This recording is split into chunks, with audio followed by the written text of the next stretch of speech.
character will be even better. There we go. All right, and we're live now. I just told everybody I realized I'm wearing my black funeral shirt today. That was not indicative of what's coming up. It's not a death of a campaign. He's I think we're seeing a little bit of foreshadowing of that. Yeah. I'm a little curious to see what it's going to be like having two unstoppable forces meet with a DM bent on killing this party and then immortal PC and Sully. Right. Yeah. I wonder how the aftermath going to look like. Yeah. It's not going to It's be a little pretty. like antimatter and matter. You really can't mix them. It's a bad idea. Yeah. Yeah. But yet here we are, I guess. Yeah.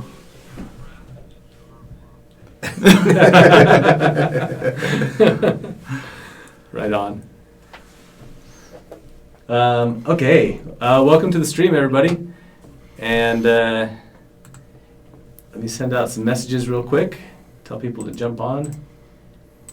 So my son is not down at the Lehigh store on Mondays anymore, and he was the one posting on Facebook all the time. So I had to get Seth to give me somebody else to post stuff on Facebook.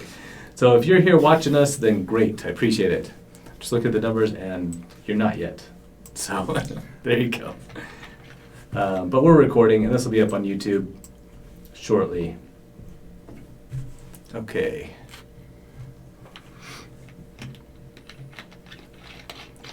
We do have to cut together that one episode a couple weeks ago. I have to smash it together, little bits that kept freezing. Oh, that's right. Yeah. Get that back on. I'll do that tonight. Okay. We do have our latest follower, Lithium Pyrite. That's going to be a good name. Oh, Yeah, man. good names. You know, doing this show has helped me realize how very not creative I am and how much better I need to do at making my usernames. Your usernames. Yeah. You're really falling short there. Yeah. I mean, I thought I was doing pretty good, but alas. Okay. I think we're ready to get started. We're missing Troy tonight. We're also missing Erica, who's been with us for the last month and a half. She was great on the stream with us, and loved playing with her. If you are interested in being a guest on the show, we'd love to have you. Send us an email at dragonskeeptv@gmail.com. There you go. And I did email Josh back. All right, Other nice. Josh. So he hasn't emailed me back yet, though. He might have given up on me. I hope not. No, he's just giving you the same 2 week Yes, delay. it's the same 2-week delay. Exactly.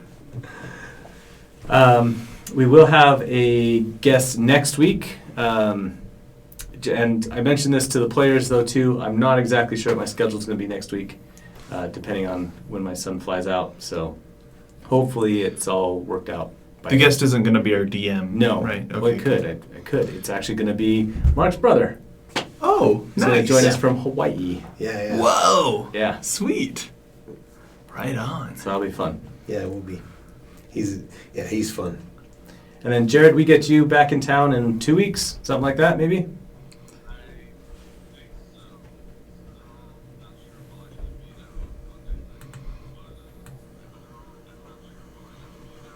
That'd be sweet.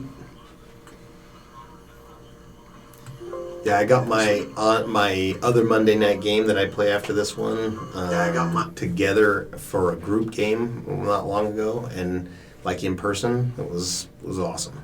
Awesome! In person is so much Yeah. fun.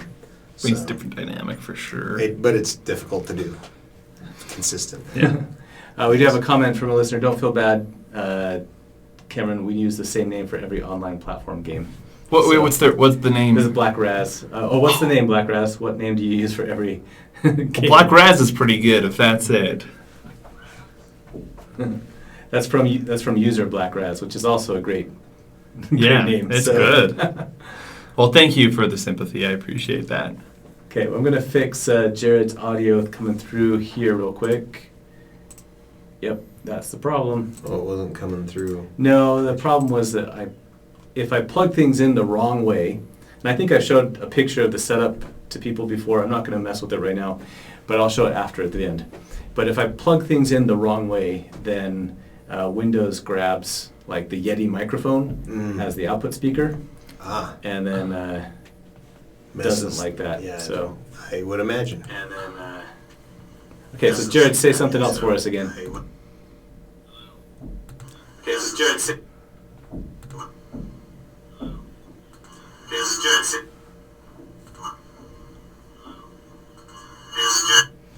Nope, not yet. Still, hang on. Okay, how about now? Testing. 1, 2, A, B, C, D, E, F, G. There it is. All right. Okay. Thanks, everybody, for patience on that.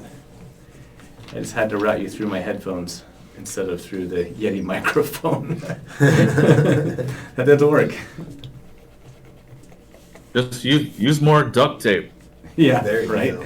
It's the answer. I am a little worried about some of these walls this stuff on the wall falling on us. We need some duct tape in here. But I put it up, so that's my fault if it does fall. All right. Just kidding, leader. Nothing's gonna fall down anywhere. It's all good. Had to reassure the store owner. Okay, we are coming to you. Speaking of leader, we're coming to you from the basement of Dragon's Keep in Orem, Utah. And if you were interested in playing with us, then again, that email is dragonskeeptv@gmail.com. We play here every night on Monday night. And yeah, Black Raz. Just uses Black Raz. Yeah, it's great. That's a good one. Yep. I like it. Yeah, you got to stick with the winner once you get it. Yeah, once you find it, I guess that's true. We have some great players that play with us. Let's go around the table. My name's Ryan. Just to start off with, I'm a longtime dungeon master, and I'm still playing after 30-something years, something like that, and enjoying it. So I hope that everybody else is enjoying it too. I guess we'll find out. Let's start and introduce everybody. Let's start from the top this time. We'll go with Mark. Okay. I am Mark Welch. I've been playing D&D for a long time. Ryan and I unfortunately never got to play D&D in high school. Our paths just didn't cross on that, but that is how I know Ryan, and now we are, and it's fantastic. And if you've never played, you got to give it a shot. And if you haven't played in a while, you got to give it a shot again. I mean, it really is a lot of fun with the utilities that all of us have available to us today and everything else. It's a great way to get together with people, so I encourage it.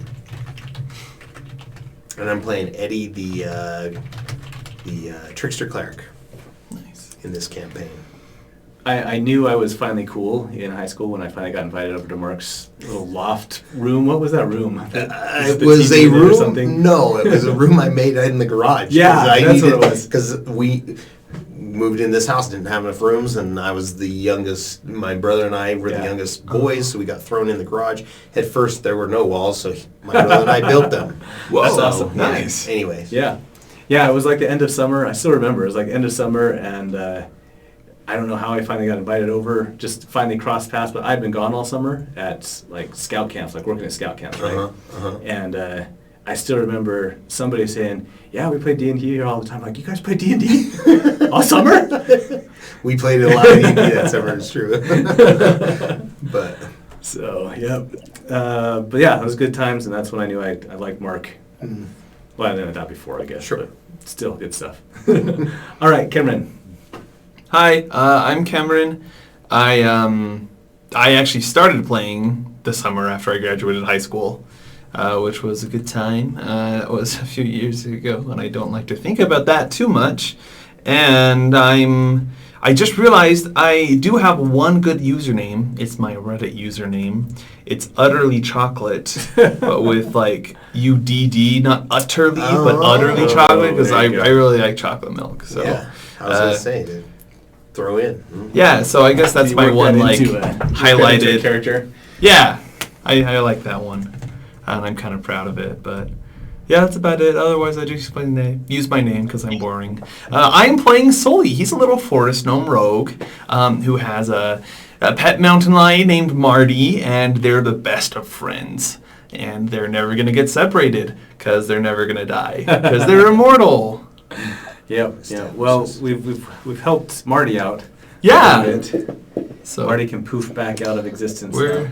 it's looking good for him. See what we can do about Sully. Yeah. If he makes it through. All right, Jared, tell us about yourself and about Kelvin. Yep. Jared, I'm a veteran of RPGs, many different types, but this is my first 5e campaign, so I occasionally ask questions that everyone else but me knows the answer to about the rules, but I've really been having a good time with Kelvin. He's a human ranger, and yeah, that's it. It's fun. I really like how he's developing, so I'm really enjoying it. Yeah, it's coming along great, and so it's fun to see like the crossover between where like Pathfinder and D&D fit, and you're always able to bring that in too. So that's awesome. Yeah. More people need to try both of them. If you're playing Pathfinder, try D&D. If you're playing D&D, try Pathfinder for sure. It's a lot of fun. That's my main jam is Pathfinder, but I did play like the original D&D, like AD&D. Right. First edition. I think I dipped my toes back in at 3.5 for a little while, but I played, a lot of different, like the old Star Wars D6, which was one of my favorite systems ever. Yep. West End Games, Shadowrun. Yeah, that's maybe one of my favorites of all time. Oh, I've played Shadowrun forever. Oh, you're bringing up a lot of classics, Jared. Okay. Yeah. If you're, I could go on. I won't sidetrack us. But I've jumped in the deep end of the pool on RPGs. So. Yeah, I always wanted to play Shadowrun more. Like I thought it was the coolest. It's a good system. Like theme of something, right? And that was what I was into. And only got to play it like once, I think. Really. I think that was with Jordy too. I was telling Mark and I were talking last week about old people we knew that used to play D&D and stuff. Cool.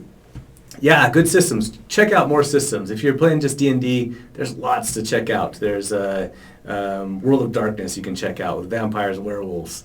There's Shadowrun is got a revival now. There's Star Wars. The new Star Wars is actually really good too. Man, there's so many great games. There's Legend of the Five Rings. If you like Japanese style role playing, there you go. A lot of good stuff about that. So anyway, there's tons of them. Try some other systems out. Buy some books. It's Call good of Cthulhu, another one of my favorites. Yeah. Oh yeah, Call of Cthulhu. It's a really fun one. Whew. We're gonna Cosmic. October's coming up, Yeah. and we might have a little one shot in October. So stay tuned for that. I could do that. Yeah. Also on our table, our regular players is Troy, who's not here with us tonight, and I wanted to give another shout out. We'll miss you, Troy, but another shout out to Erica and to our recent guests, Caesar and Josh. Man, you guys put together some great sessions with us. I appreciate it, and so yeah, thanks for playing. And come back again soon. We'll get you back on again soon.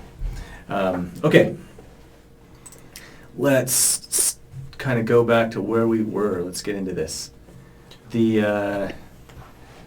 Okay, we need to get Mark up to date a little bit, but here we are in this room, and you have just found the now skeletal body of Tiznip. At least you think it is him because he's got a name tag on his robe. Just kidding. He's got a crest of he had a crest of Pawatch, old crest of Pawatch on his robe, right? And inside that, you also find some notes folded up inside an inside pocket in his robe as well.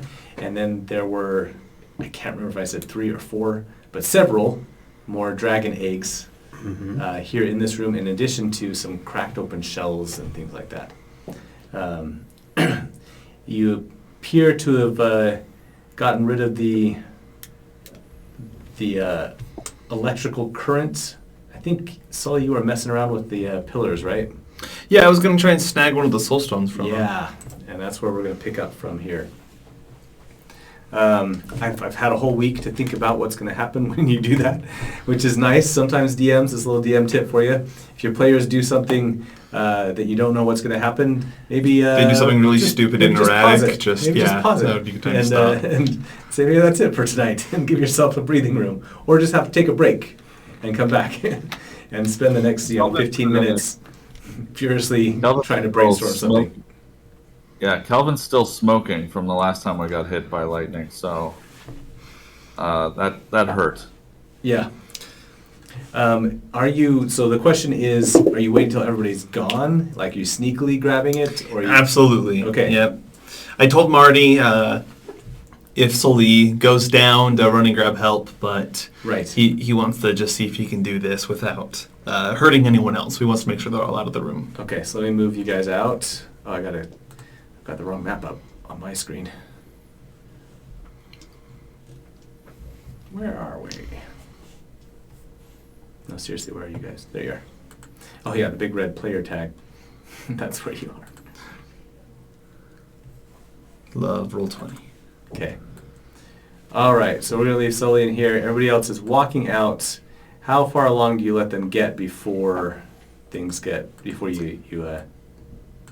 grab it? 60 feet. Okay, So like maybe they're just as they're exiting that next room. sure. Okay. All right, Kelvin, as you're walking out of this big room with the large valve in the middle of it, you hear a pop like a circuit breaker go off. And the lights obviously Kelvin doesn't know what a circuit breaker is, but that's for Jared, it's not Kelvin. And the lights in this room and the room and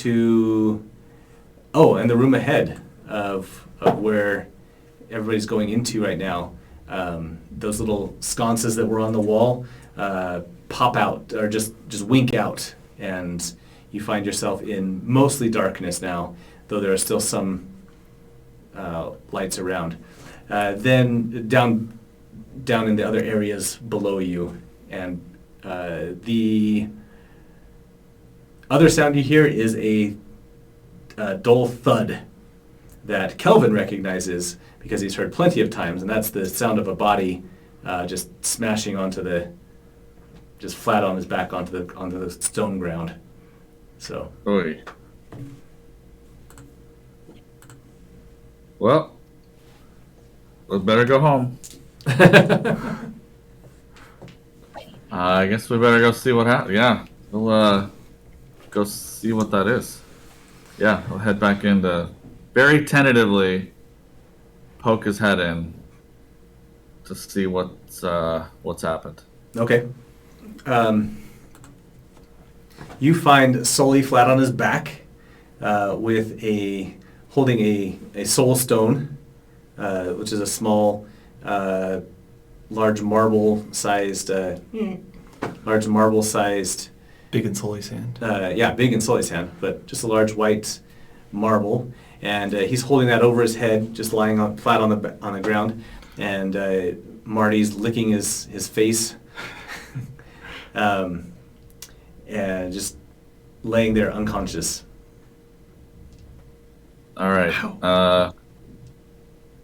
Calvin will. Sully, what'd you do now? So he runs over to him and checks him. Is he dying, just unconscious? He is breathing. He's unconscious. All right. I actually have one cure wounds slot spell left, so I'll hit him with.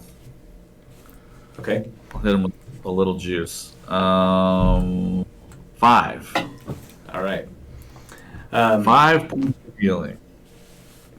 So your eyes blink open, and it's gone dark in here except for the light from the other 3 soul stones that are in these pillars, and which is a relief to you, because what you've been seeing for the last, what seems like an hour, is just the scene of lightning flashing and fire, jets of fire shooting out of the sky, acid being poured down as you seemed to be at ground zero of this wave of this flight of dragons that were just passing over you and just destroying the landscape completely. So like as if I was watching another person's memories? Yes. Of the first sure. desolation of those dragons. It was like you were there. Uh-huh. So you weren't like in another person's body or something like that, but like you were there, and maybe Marty was there too. Who knows? But you were there, and you saw just this flight of dragons, this lightning flashing all around you. Like I said, fires, just this nighttime, but lit up by all this tragic, terrible sight of these dragons flying over. Kelvin? Kelvin? Is that you? Yeah, it's me. What'd you get yourself into? Looks like you've got yourself a prize. Wow. What? Yeah, I think I, don't touch the glowing marbles. Don't touch the soul stones. Because it really hurts, and then your head gets yanked back through time like it's in a river, and you just get sucked away. And Kelvin, I'm so glad to see you. Kelvin says, so Kelvin picked up Gnomish, actually, in his last level, one of his last level ups. So, Appropriate. he'll just say in Gnomish, he's like, be more careful next time, buddy. And then, What? How about this? Like, so that's great. So as Sully, grabs Kelvin by the head, I'm so glad to see you, whatever, right? Kelvin, you suddenly find that you actually understand Novish completely. I like that a lot, and you feel this little tingle of transference from your psychic, your red tattoos or scars glow for a minute, and I like that a lot. Okay. So all these things that you've been studying and listening to Sully say behind your back now, Kelvin, all of a sudden make sense. You remember anything that's Don't think back too far, buddy. Yeah, Kelvin, he's like, whoa. And then he just pulls himself together and he's like, just pulls Sully up to all the way to his feet, which isn't very far, and then just tussles his hair and then says in Gnomish, just be more careful, buddy. And then he just starts to walk out, expecting Sully to follow. Yeah, Sully will follow. He's a little starstruck and dazed, and Kelvin? Yeah. I don't really think I like lightning all that much. Yeah, not a lot of people do. Oh, that's good. Try to stay away from it next time. Okay. Just right on Marty, 5 feet behind Kelvin. All right. Oops, wrong thing I'm typing. Okay, it takes you not too long before you guys are back into the main part of this complex. Eddie, you watch them venture down into the caverns. Mm-hmm. You saw them pause on the screen for a little bit where another blip popped up on your radar, Mm-hmm. and then another one after that, and then it winked away. Eventually those were the Zorn that you guys were fighting before, right? Then you watched them wander around in circles around this little area for a little while. Okay. Finally they get back to... Oops, not that. I finished typing. And then finally they get back to the main complex. Let's load that map up here.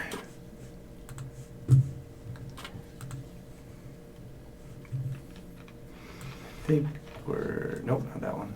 This one.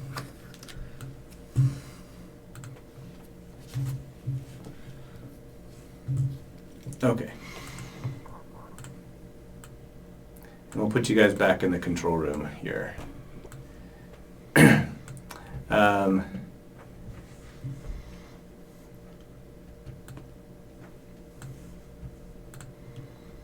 right. So what do you want to tell? What do you want to tell? We'll let you guys tell Eddie about your adventures in the caverns.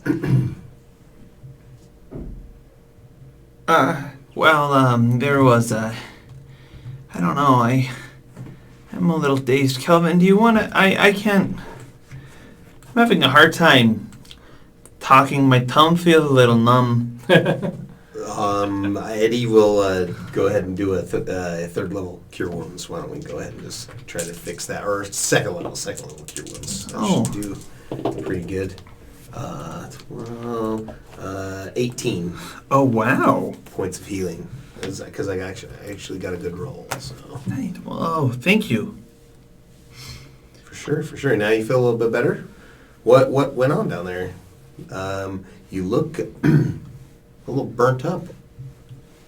Well, yeah, I was burning, and then... Kelvin, can you tell him? I'm sorry, I need some time to think. What went on there, Kelvin? You've been up here the whole... Yeah, I was just watching blips on these monitors. They're not very good. I don't get to see a lot of detail. I just saw where you guys were, essentially. So. Okay. So, I think we found a laboratory of some kind. Okay. And it looks like it's the last resting place of Tiznip. So it was... A little silly saying the name. Okay. So was It feels really majestic and gnomish, though, so that's okay. I see it. That makes sense. That makes sense. So he potentially was the founder of this place to take souls from Dragonborn? That seems like an abuse of his position as an avatar. Yeah. Yeah? Doesn't seem great. Mm-mm. Does not seem great. Well, Tiznip was never really a good avatar. Oh, no? No. Oh, I didn't know that. I thought that he was. No, I mean, he, I don't know, maybe he was. I guess my people really like him because, there was the whole thing where, he got in a fight with the city of Palwatch, and then he wanted to segregate all of the people who, followed the old traditional ways of forest magic and whatnot. So he tried to separate everyone and send them into the forest. But I think it was mostly just to get rid of us. He never really cared about, the welfare of people as much as his own ambitions. Okay. So maybe this is on par with his normal inklings, maybe? That's not so good. Yeah. Yeah, it doesn't surprise me. Doesn't surprise you. No. I guess I had a different understanding of who he was then, so it's good to know. I mean, I don't really know. All I know is what I was taught growing up. So, Well, that's more than me. I guess so. Yeah, most people would know him for all the good advances in technology he brought to Palwatch and starting creating the wow, I might just went Warforged? Yeah, the Warforged, thank you. Creating the Warforged and stuff. But yeah, so there's a little darkness to him too, a little ambition. What even is, Calvin's frustrated. Seen a lot of weird crap over the last little while. Stuff he's not, didn't even really know existed. And it's the eggs and the he's didn't even know what it's all for. It's just what even is the point of this place? Well, I mean, from what I've been able to put together is that they were destroying Dragonborn, and it may have seemed holy to them due to the loss of all of the the chromatic Dragonborn as they ravaged the lands. So maybe he felt justified in using the chromatic souls to create these soul stones. It's interesting to me to find out the production of these is it always at the cost of another life, or are there some of these soul stones that potentially were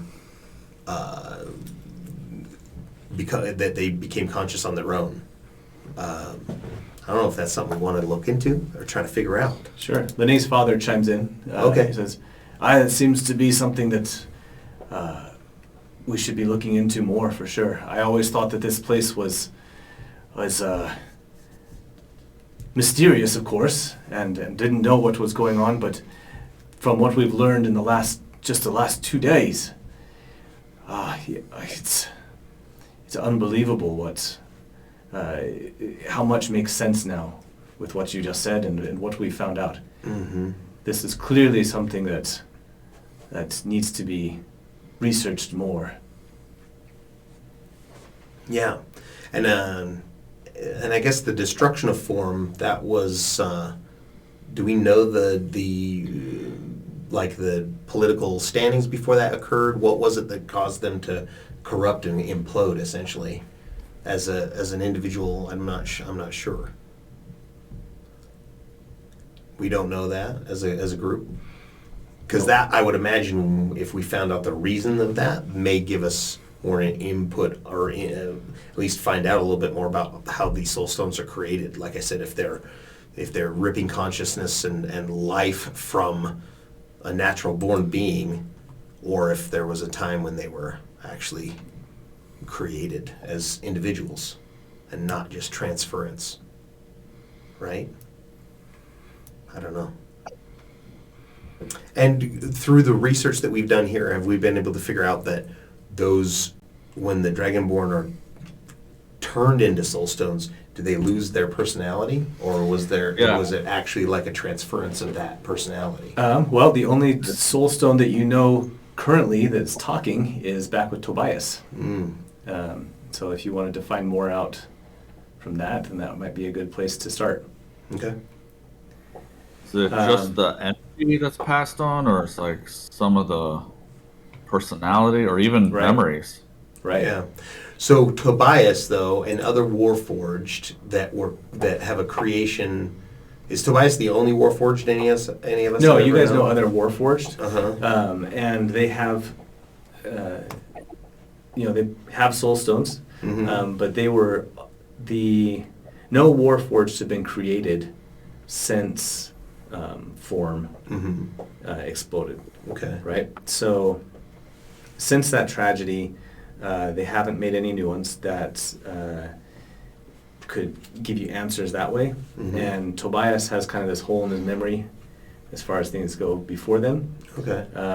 So there may be Warforged that would know? Yeah, I think that... You know what? Let's go find out. How about that? Yeah.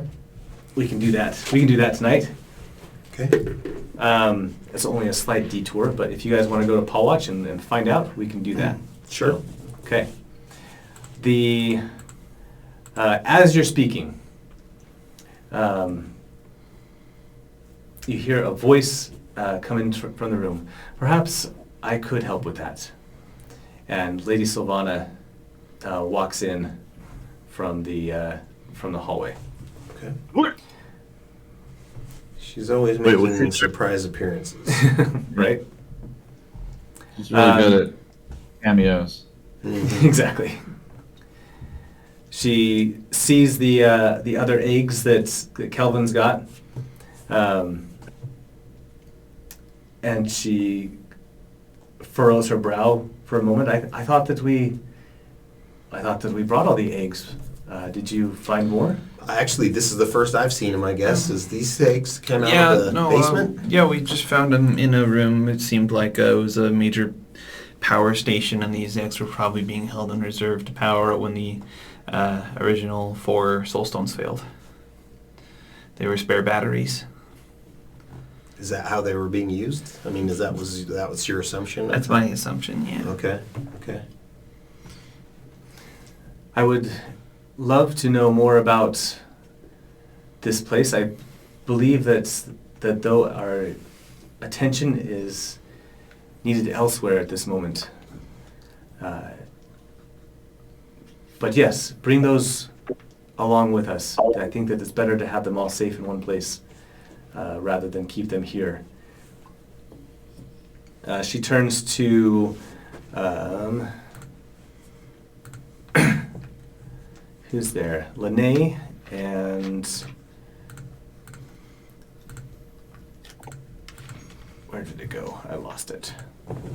There we go. She turns to Lene and says, as promised, I would love to have you join us up in Dragon's Keep to help with the Dragonborn, and also, of course, to study in my library. And Lene looks excited about that. Sully looks peeved. And then looks at Zeado and says, if you're willing to continue with your assignment to monitor this place with Harold and with Torin, then I appreciate, I think that would be a best course of action to make sure that this place stays safe and hidden for as long as possible. And Zeado agrees to do that.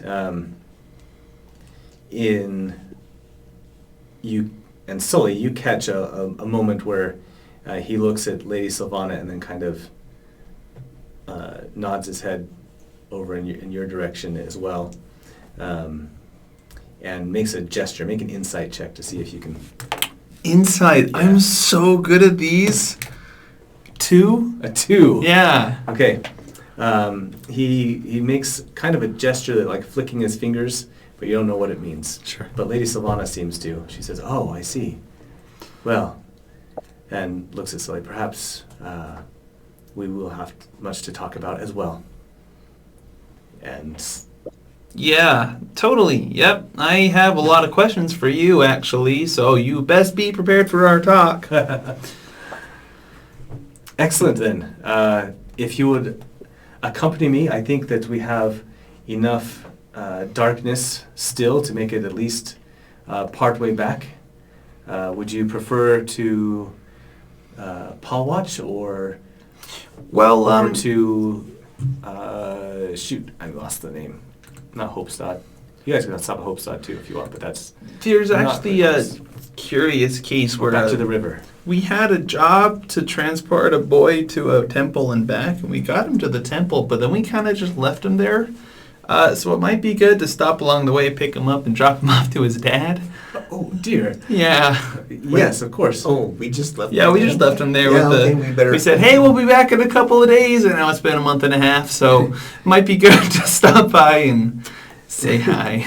You did leave him in Hopestad with get my notes on that one. Yeah, there was some Um, priest who was It's with the speaker of the Knights Everlasting, yeah. or with the priests there that are with that. Her name is Diowen, That's right. and Just to get our coin. Yeah. Right, Kelvin? Yeah, definitely. that was Vaska who's there. Yeah. Yes, if you want to get paid, then that would be great. She says, a child then? I believe we would have room. Yeah, like 13-year-old boy. Yeah. She leads you out to it's nighttime now. Sun is set, of course, and she's only been traveling at night. So let's make it into the evening, just past midnight. Up on the hill, kind of disguised behind some trees, you see a giant wicker basket, about 7 feet by 7 feet. That's been woven together. Whoa. She says that Tobias made this for me to help to transport some of the Dragonborn back and forth. Interesting, okay. I believe that I can carry the group of you, though this is a one-time offer, of course. I'm not some kind of fairy Yes. service. No, you are a dragon service. We understand. Thank you. Mm. And you watch as she shimmers and morphs into her full silver dragon form, and then pulls this basket out into the clearing Terrifying.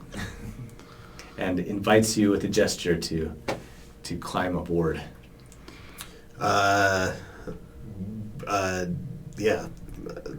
Eddie's gonna go and very tentatively get in. He's not sure about and look over the edge, and then he'll sink down to the bottom of the basket and just sit. Awesome.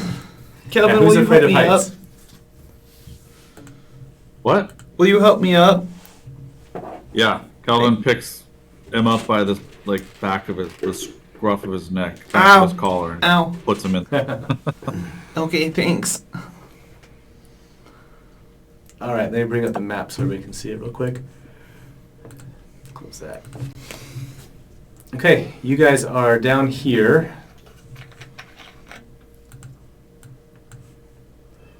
I saw this little green area up down here, Mm-hmm. and that was Palem. Here's where you are right now. Actually, it's right over here. So you've got Hopestad. Paul Watch is up here, and then Dragon's Keep, all the way up to the northeast. So you guys are saying you'd like to stop by Hopestad and pick up Vosk there? Okay, great. As soon as everyone is on board and comfortable, she flaps her wings and takes off and circles around and then comes in faster, diving down, and then grabs the basket from these big handles on the top in her claws, and then whoosh, just lifts you up into the air. Oh. And you guys get carried up, bouncing higher and higher and higher until you are hundreds of feet up in the air, then 1,000 feet up in the air. And everything below you is just specks of tiny trees. You can see as far down, even as far as Palem in the distance, you can see little fire like campfires or stuff like that around the area. And Hopestad up in the distance is up around the mountain. So as you come around the mountain, you see the city of Hopestad laid out, and there's some lights there, but it's dark and it's nighttime. So she is careful when that comes into view. She starts to come down lower, and you guys feel a little bit of weightlessness as she's not used to flying with a basket underneath her. So that as you drop down, you hang on to the basket, and she finally lands about a mile out of Hopestad, where she sets you down gently in between some trees and brush there. Okay.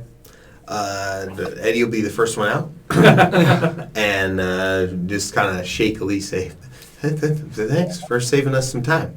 Really appreciate that." Sully will be the last one out because he's just clinging to the bottom of the basket and still just feeling the ghost vibrations of moving up and down with her wings. And okay, as terrifying as that was, sure does go a lot faster than walking. Saves a lot of time. Yeah. Yeah. Although maybe next time, Kelvin, you can just lead us through the mountains.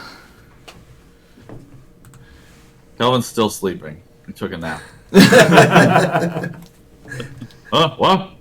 We're here? Yeah, we're here, bud. Okay, good. I don't think I can stand up. My legs are shaking. Will you carry me out? It's getting a little bit weird, Sully. I would do it myself if I could. I promise. Yeah, Calvin helps him out. So All right. we can roll into Hopestad. This is where we're picking up the kid, right? Yep. Yeah. Okay. Should we sleep tonight and then pick up the kid, or does Lady Sylvana want to carry us all the way tonight? She can't make it all the way back to Dragon's Keep tonight.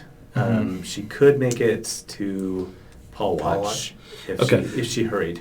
Okay. Or you guys can wait and get the kid when it's daytime, and then Travel. she's only going to fly at night though. Oh, okay. So, Oh, so she would wait here for us? For a Yeah. full day. yeah. Oh, okay. Up to you guys. What do you guys want to do? Just make it a rush job in Hopestad? Is there any other information we needed from here? Oh, let's just rush it. Yeah? Let's go get... We definitely need a rest. I mean, some of us are zapped. Sure.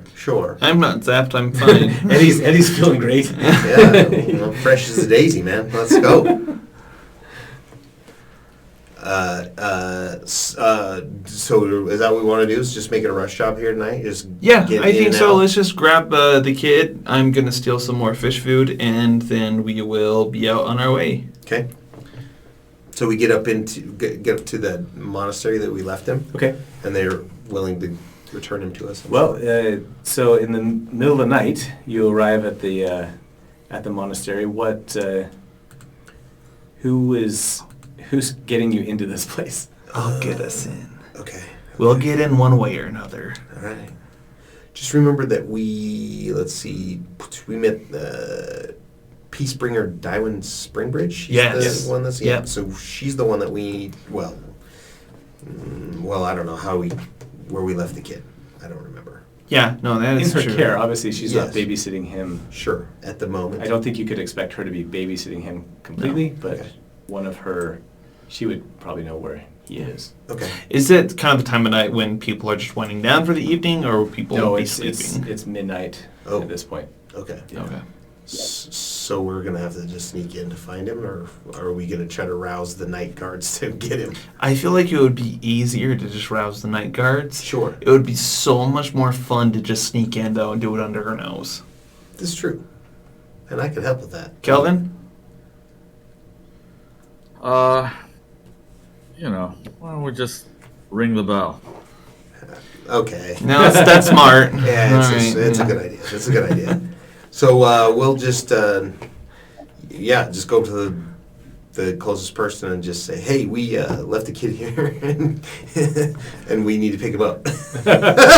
Really fast, please. Our Yeah. Our mode of expedite transportation is leaving soon. We can't miss this train. The next one isn't for another few days. Yeah.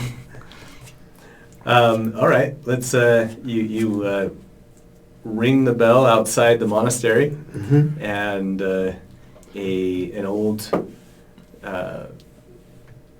young monk comes to the door. Of course, they're going to put the youngest guys on the Yeah. overnight Oh, yeah.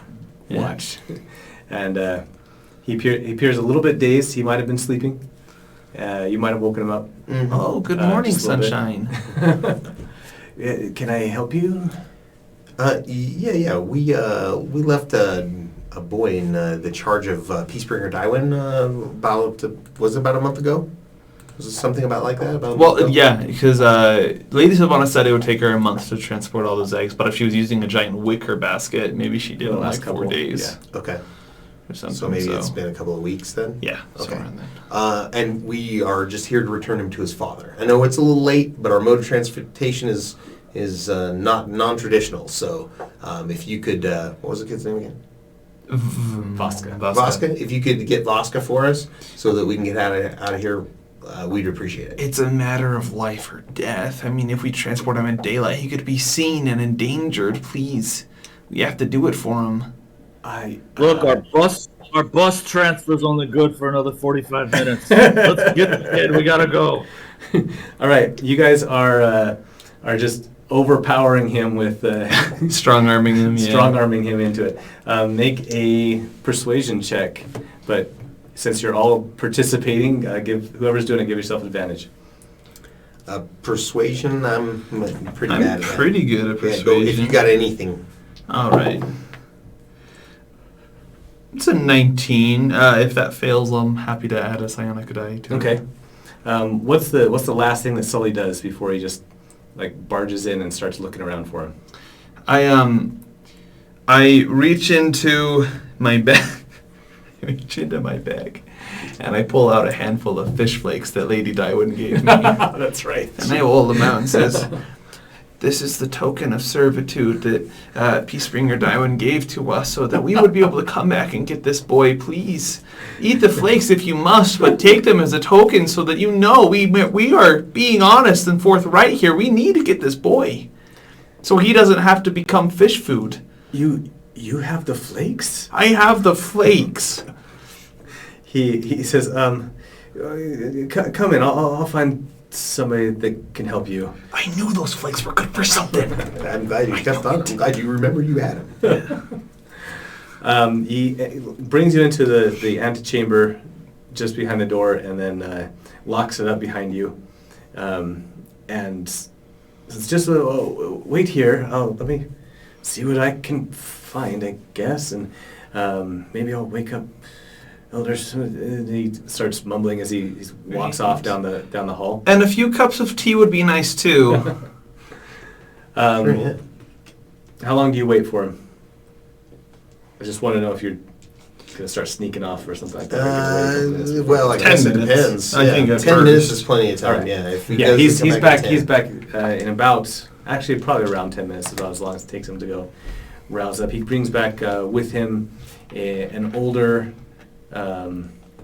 monk, long beard, just bald, wispy hair on top, and as he's coming up, he's kind of berating this little. I printed this off finally. Not printed off. I found what I printed off years ago. This is my master names list. Oh, Nice. 1, 2, 3, 4, 5. It's 6 pages of just random gibberish names nice. that I've gone through, and I will cross off the ones that I use. And so whenever I need a name, Wow. I just pull that out. So it's got some great ones on here. Some I can't use, and so, but whatever. But like, it's got Bunkar. Who's ever seen Willow? Do you remember that guy? Yeah. Yeah. Like that. He's the on best here. warrior in the village. I know, Bunkar. Not Buckar, he's the best warrior in the village. I know him. So this old man is a kind of berating this younger monk as he brings him up. He says, "Grado, if this is another one of your heard the little noises in the middle of the night, I can't believe you're waking me up again." And he finally comes in and sees the group of you, and he says, We "What is technically it?" are noises, so I Yeah. mean, It's true. you're kind of right, but also he's just doing his job, man. No need to be so mean. I mean, good ancient sir, wise master, priest person. Grado says you have the flakes. Can you be trusted to show the flakes to? Show me the flakes. I'm Okay. tired, man. Yeah, here you go. And I start talking to Vasca. Is that his name? Oh, Vasquez not here. Oh, Vasca is? No, he hasn't gone. He just went and found his mentor. Oh, okay. The guy that's in charge of his training and stuff like that. This old man like pulls the little flakes out, and he's like, "Yeah, those taste like hers. Fine, let's go find this. What's his name? Vasca. Yeah. Vasca. Yes. He's Great. been in tutelage here for the number of days that we've been gone. Yeah. Grado, you know who they're talking about? Go wake up Master Pical. Oh man, this is like a He'll know where he's bureaucratic system here. You got to go through all the priests. And the old man starts wandering back through the halls, and Grado runs off down another hall. And before long, the whole, you've got 6 or 7 people bouncing in between halls. And finally, you see the speaker, Diowan, come down the hall. And she's in Oh, we've woken her up? yeah, then? now you've woken her up too. Oh, yes. This is what I wanted. An opportunity to get back what's mine. Wait, what did she have? Did she? She stole my jerky. Oh, that's right. I don't remember her stealing jerky. Yes, she did. Okay. Because she called it childish to steal things, and then Oh. she stole my jerky. Yes. Okay. I never forgave. So as she comes back, she says, "And what brings you here? This late hour. Oh, well, We've told about 3 people what brought us here already. If you could wrap up your crippling bureaucracy and give us the kid, we can be on our way. The Order of the Knights Everlasting is well known around these parts for its crippling bureaucracy, and we take great pride in it. oh, well. Well, so sorry to try to circumvent it, but we are keeping Lady Sylvana waiting at this moment. Oh, I see. And she snaps her fingers off to the side, and a couple of monks come rushing down the hall. They've got Vaska. He's half asleep, and they're trying to get him dressed while they bring him over. And one of them's carrying his boots behind him and such, and then. But almost instantly, he's there in your presence finally. Okay, great. Perfect. Hey, Vaska, let's get you home, man. I know you've been here a little while, so you might be interested in getting back home. I would imagine, right? Seeing your dad. Oh, hi. Yeah. Cool. How does he look? Does he look okay? He looks much better now. Nice. His pale. He looks full of color now, and Hail. and yeah, thank you. Yeah. I'm going to just kind of make a fuss over looking after him right as he enters the room and wait for the mistress to turn and talk to them again. And then I'm going to just, while I'm making sure Vaska's okay, I'm going to lift his one of his robes over his head, and I'm going to reach with my hand and snatch something out of her pocket and put it in mine. Make a sleight of hand check. Absolutely. So happily. 26? Wow, I didn't know you were going to beat her 23. So, as she's talking to Kelvin and Eddie, Yeah. you snag something out of her belt. You snag a pouch off of her belt. Not looking, just holding it for later. Okay, all right. It's more fish food. Yes! More flakes! Hey, it worked once. It'll work again. All right. And soon, Daiwan is wishing you well. Yes. And I do say, give her Daiwan, best I'm to so sorry Lady for Sylvana. the late night intrusion and for the speed of our need of our speed this evening, but we don't want to hold up Lady Sylvana any longer than we Couldn't be helped, I'm sure. Yes, of course. All right, and she sends you on your way. As you are... Okay.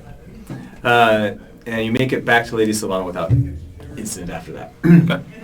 And I'll turn to Vaska and I'll say, now Vaska, we're going to fly via dragon. Be ready, but you'll be all right. It's actually not scary at all. So, It's not a real dragon. It's a totally mechanical one that we made out of clay and wood. So it's going to look really real, but just know we're actually just really good craftsmen, okay? That's a lot scarier, sorry. What are you telling him?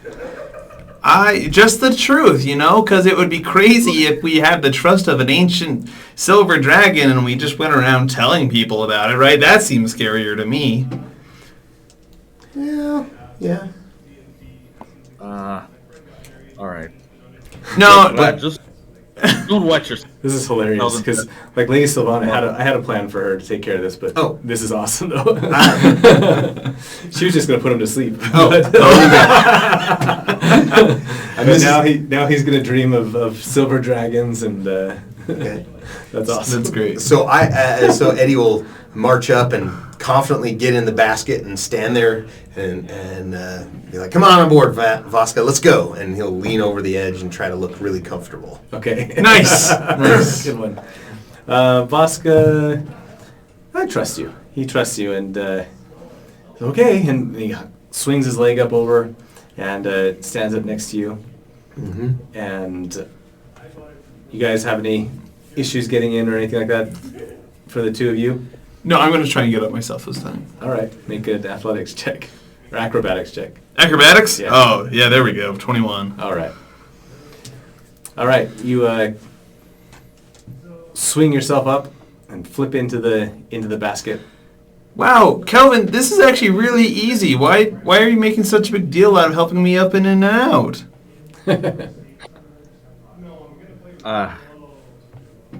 No comment. You hear a rushing of wind behind you that you can't see very well in the dark, and then suddenly the basket is tipped slightly and yanked off the ground.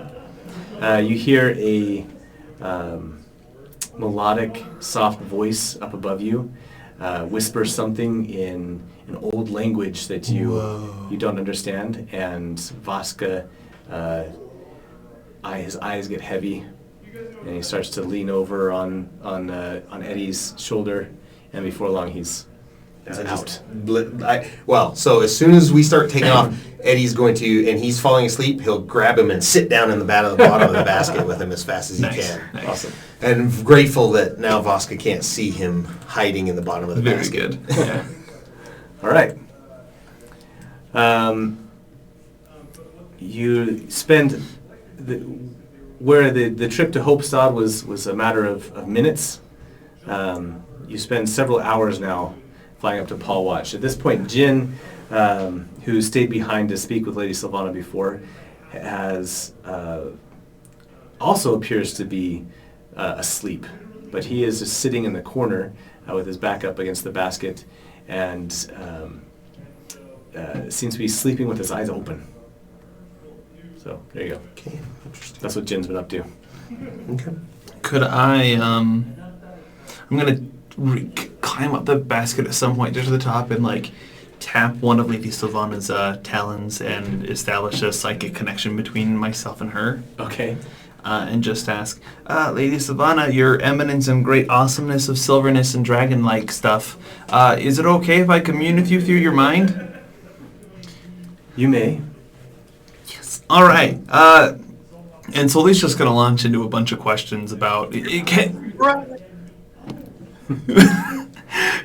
going to ask her about the visions that he saw about like this chromatic... Oh, okay. These chromatic dragons. Like, ask her, were you there? Or like, I need help understanding what I saw. And that's kind of asking some more questions about what she knows about Tisnip and the Dragonborn, and if there's anything else that she might be able to fill in. But ultimately, he wants to come around and ask her about if she knows anything about the strange, like, entity that is similar to a dragon, except it has, like, a bird skull instead of, like, a draconic body. Oh, wow. Okay.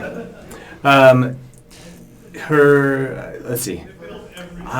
The flight of chromatic dragons predates my coming to this realm by some years, but it was the reason that I did come. I needed to see what had happened and find out more about why this cataclysm occurred down in Form. Unfortunately, when I came, I found very few answers, which is why I stayed for so long. And there's not much I can tell you except that it was a huge tragedy. Let's see, you asked her about Tisnip. Any relationship to the dragon? If he was doing that before or after the chromatic dragon? It appears that Tisnip disappeared just shortly before the cataclysm. What you've told me about finding him there makes me feel like several of my theories and several conspiracies that I've learned about appear to be some valid and some not. Okay, do you think that maybe the flight of chromatic dragons was retribution from the dragons for what Tisnip was doing to their kind and their descendants? That's something that I've thought for some time, yes. I would not disagree if that was I would not be surprised if that was the case. Mm-hmm.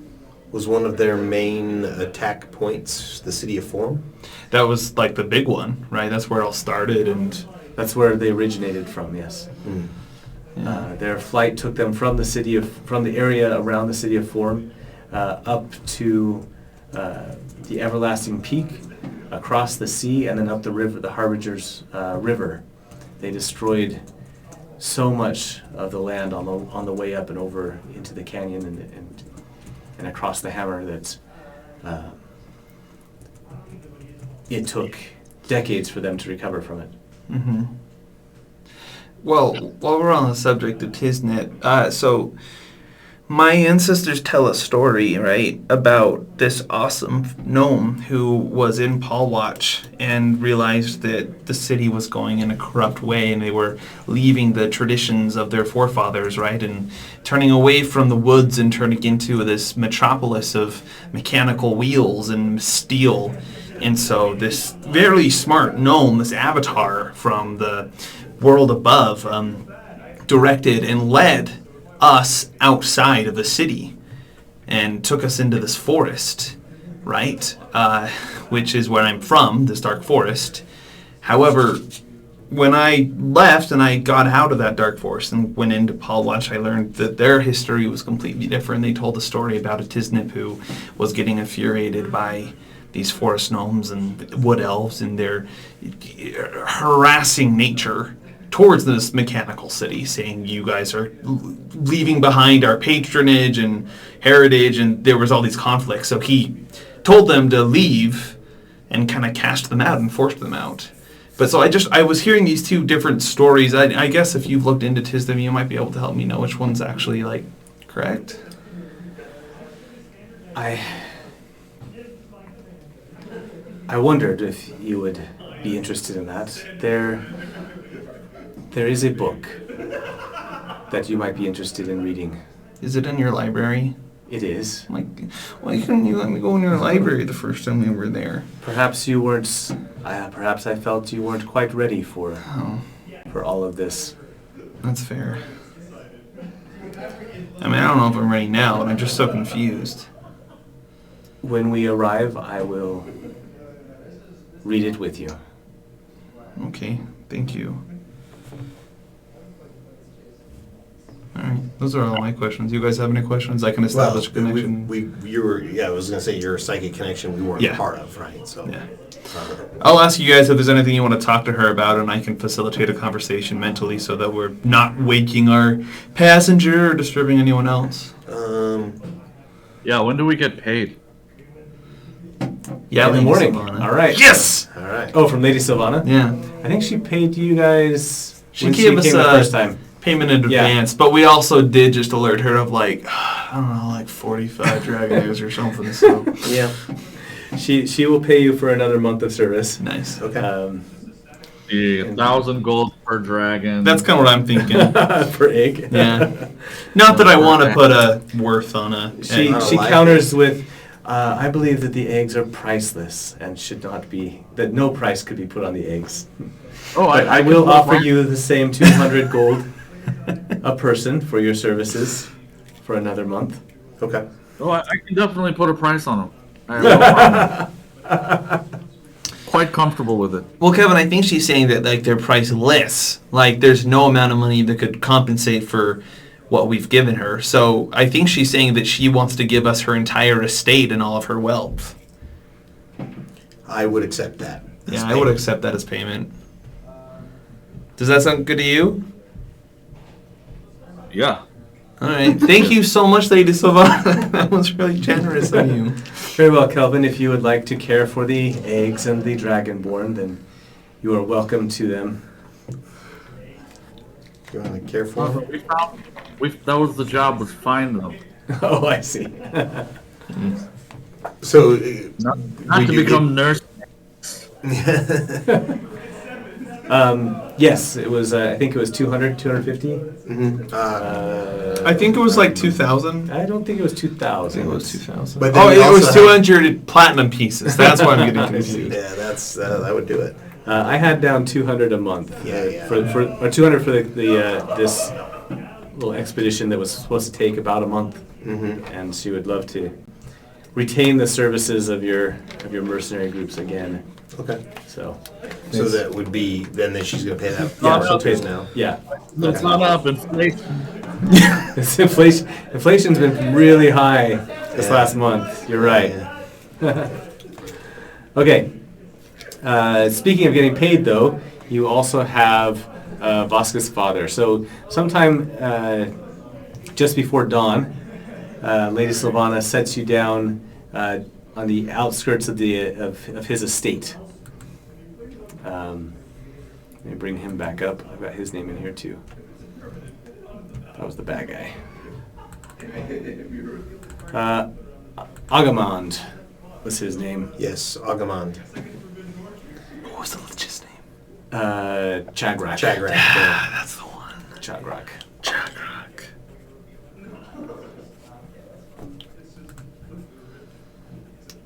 As you bring him up early in the morning, he is overjoyed to see his son, and when his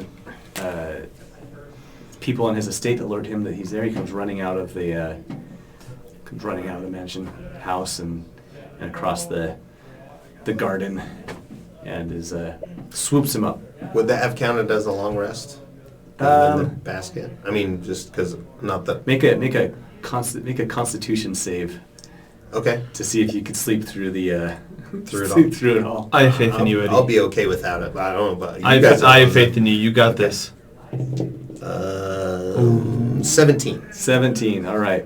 You're able to swallow your fear and to keep your stomach under control and Nice. and eventually fall asleep in the basket as you're flying over. Okay.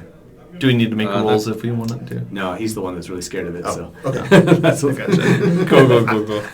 I needed it the least, so that's okay. The rest One of way or you, the other. the rest of you get a good night's exhaustion. That's rest. a long rest for everyone. Yeah. Go ahead and mark it down as the long rest. That's fine. Just while we're on it, I swear last time you said something about leveling up. Yes. So you should be level. We should be leveling 9? you up to level 7. 10? 7? 5? Oh, Oh, 7. 7 sounds great. okay. I can do that. Tough negotiator. Oh. So to level 7, they should be now Yeah. or in the process of, or In the process of. So find a good, speaking Gnomish. Find a good way That to. kind of, find a good way to level your character. We've got one little thing coming up for you here, but maybe you'll get a chance in the next little session, or next little bit, or beginning of next session. By the beginning of next session, be level 7. got it. Yeah. Okay. Deal. But if you want to be looking at stuff and whatever and do it this session, then sometime that's fine too. Okay.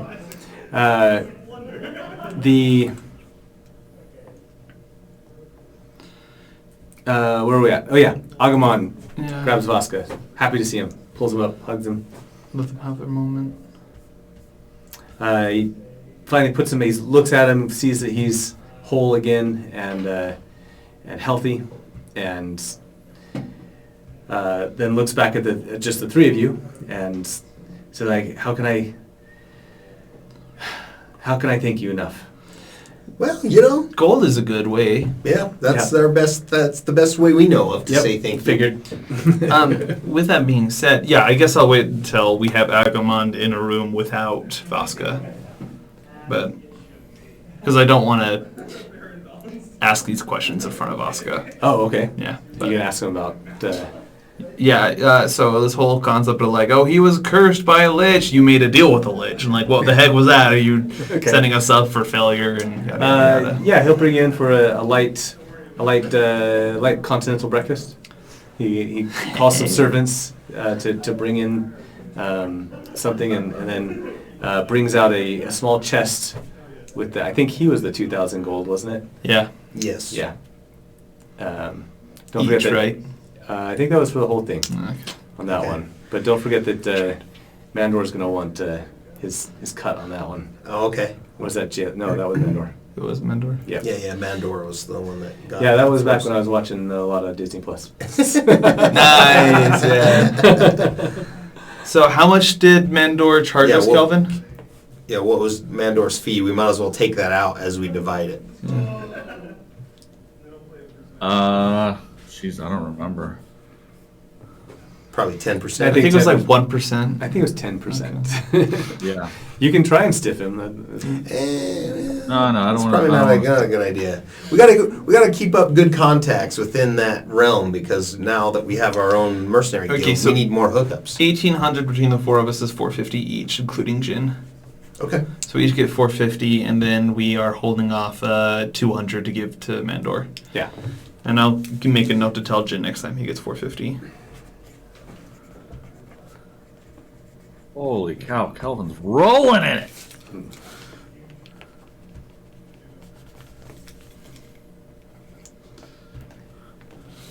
Almost makes up for that thing trying to eat all his gold. That was awesome. I love those guys. I love just the idea that they're just going to steal stuff from me and try and run away. You guys did a great job wiping him out in like the first round, though. So Yeah. he didn't make it Yeah, very that far. was Okay. So what did you want to talk to me about? Well, okay, so you know how like we were supposed to protect him from this lich because the lich cursed your kid, right? Chagrak, yes. Yeah, Chakrak, the worst. Yeah. Like who would ever deal with like that thing, Yeah, right? it seems like who would deal with a guy like Chagrak, right? Yeah, probably some guy named Agamond, right? I don't know what you're talking about. Well, I mean, I don't know how. Well, let's be honest. We met Chagrak. You met him. Yeah, I had a nice actually, it's kind of conversation. funny. We convinced him to heal Vasa for you. Chagrak healed him. Mm-hmm. Yeah, and the story that he kind of told us was that maybe you allowed this to happen. So we're just curious. Yeah, you know, like why a father would not only just offer his son up for experiments to some great undead creature, but also why he would lie to the mercenaries who were supposed to be protecting him from said creature when all he was supposed to do was let the trade deal commence. You know, because like in our business, every bit of information is pretty important, so you kind of risk your son's life in the process of lying to us. So what kind of a dad does that?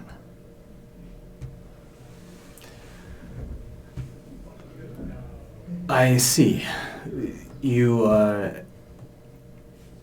bring up important points, of course, but Yeah. they are misunderstood Well, enlighten by us. those who do not have all the information. Vaska has a great future ahead of him, and it is my duty as a father to make sure that he has all the power he needs to be able to accomplish that. So yeah, you didn't answer like any of our So- questions. So Wanna you try again? Yeah. So you had a Chagrak try to make him more powerful, and then put us in harm's way to try to get him somewhere where he could be healed.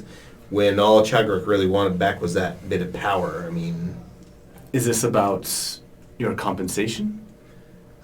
not necessarily. It's more like we're trying to clear our consciences at this point because we realized that we helped a necromancer, and that's not really. Again, information's a big deal, right? And we weren't given the information.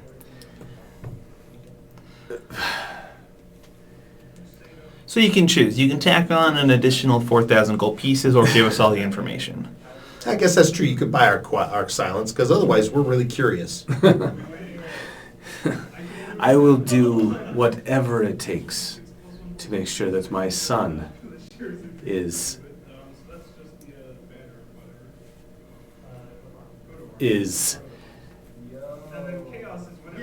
has everything he needs to succeed. You can't possibly understand the amount of resistance that comes along with the power that you wield once you achieve even just my level of success. And what is destined for Vaska is something that you would never understand. Take your pittance and leave. He pulls a ring off of his right hand Mm-hmm. and tosses it over at Sully. Well, you're right. I guess I'm not a dad, but I do know something about fathers who bestow power and curses to their kids and they proceed to die from it. So maybe be a little bit smarter in who you're dealing with next time. Okay? Just watch out for your kid, huh? I agree. I will be much smarter in the future. And Vaska, nothing will happen to him.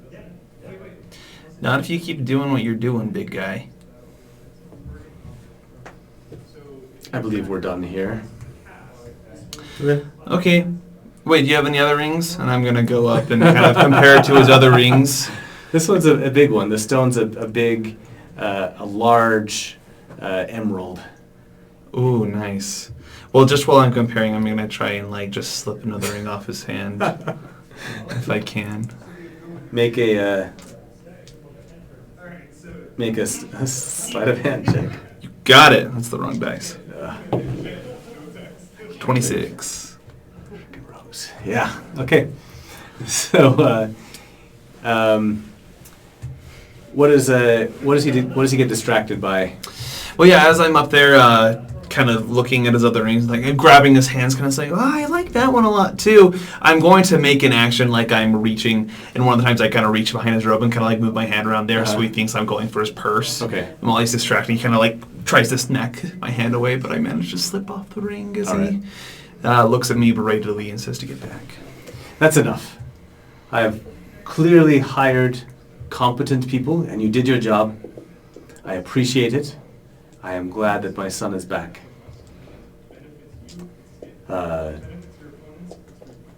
Harry will see you to the door. Okay. Any parting shots from Kelvin? No, he's just looking intimidating the whole time. Yeah. Just a silent enforcer in the background. Nice. All right. And don't forget, Adex Intrepidus. Refer us to your friends. That's right. He's the Auspex. He's the Legatus. That's Yeah. right. Oh, jeez. So you get another ring worth about 1,000 gold pieces. Nice work. What was the first Nice one worth? extortion. Oh, you asked for like 4, right? Yeah. Let's see. We'll make it at least 4. 45.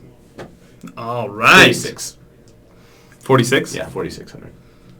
One ring's worth 4,600. Yeah. Oh my gosh. Dudes, we just got the best payout ever. Well, I mean, obviously we don't know about the other, so you can choose. Oh no, I'll share it. Okay, We're a team. okay. Yeah, we're a team. I steal for us. Wait, I'm Get sorry. some comments here. Break it in. Yeah, we so How much did I just give you guys? 56,000. Which 5,600. No. 50, oh yeah, 56,000. Are you sure? No. You said the one was worth 4,500, and then 46, and then the other's 1. So yeah, 5,600. 5,600. Which divided by 4 is a number. Yes. 16 plus 10 for. I don't know. By 4 of us? Yeah, I just It's got 1375. 1375. Yeah. If we give equal Yeah, shares to Jean. absolutely. So once we get to Pawn Watch, I'll pawn them, and then everyone gets 1375. Yeah. Well. On top of the other amount we just got? Yep. Yeah. Oh, buddy, I gotta go shopping. All right. This is one of those things that come back and bite me in the butt, I'm sure. Okay. We'll see. Kelvin's on the hunt for a magic bow right now. Ooh. Yeah. All right. As you head into Paul Watch, I don't know if I can come up with that much expenses. My thought is we'll get to it.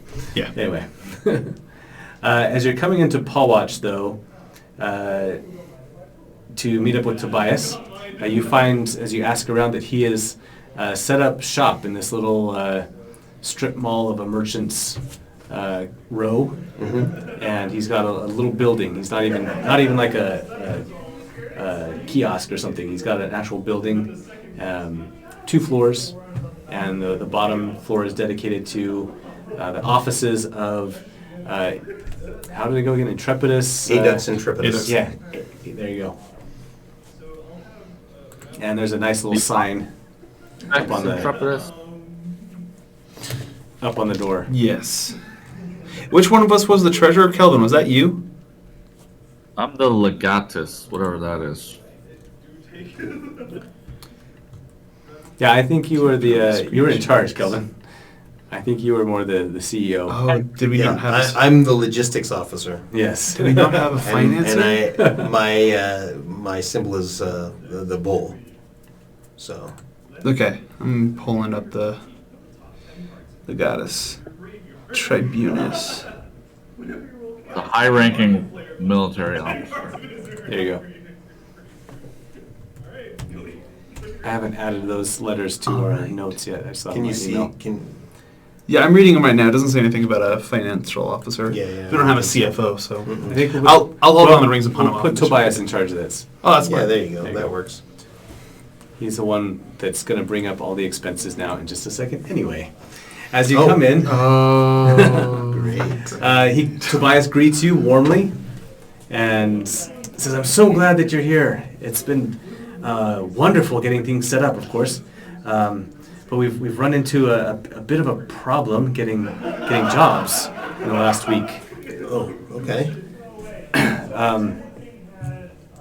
It seems that the sorry."